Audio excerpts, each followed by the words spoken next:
Այս ուրբաթ հավանաբար պարզ կդառնա լրագրողների համար նախատեսվող բնակարանի վայրը։ Այսօր այս մասին մեծ ուրախությամբ հայտնեց սպորտի և երիտասարդության հարցերի փոխնախարար Արսեն Քարամյանը։ Երևանում անշարժ գույքի գները դարձան այնպես, որ հասանելի չէին ոչ միայն երիտասարդ մասնագետներին, այլ մեր շարքային շատ ու շատ քաղաքացիների համար։ Եվ մեր կողմից ձեռնարկ եղավ կատարել այնպիսի քայլեր, այնպիսի ծրագիր կյանքի կոչել, որը որոշակիորեն մատչելի պետք է դարձներ բնակֆոնդը երիտասարդ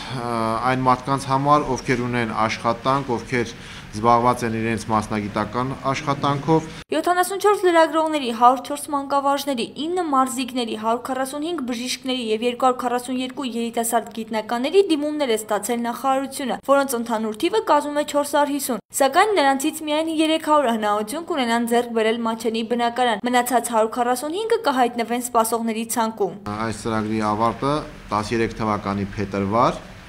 մենք ավարտելու ենք ընդհանուր այս ծրագիրը, մենք ապահովություն ենք բերելու շուրջ 1300 երիտասարդ մասնագետների։ Արսեն Քարամյանը նշեց, որ այս ծրագիրը ի սկզբանե տարբերվում է նրանով, որ իրենց նպատակը եղել է շուկայականից 2 անգամ էժան անշարժ գույք հատկացնելը։ Բնակարանների 1 քառակուսի մետրը արժանալու է 185,000 դրամ։ Մեր շահառուները հնարավորություն են ունենալու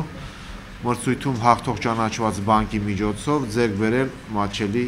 հիպոթեկներ։ Փոխնախարարը նշեց, որ շահառուները հիմնականում ցանկանում են բնակարան ձեռք բերել Երևանում, մարզերից միայն Կապան քաղաքն է, որ ունի 300 շահառու, մնացած մարզերի ներկայացուցիչները ցանկանում են դառնալ մայրաքաղաքի բնակիչ։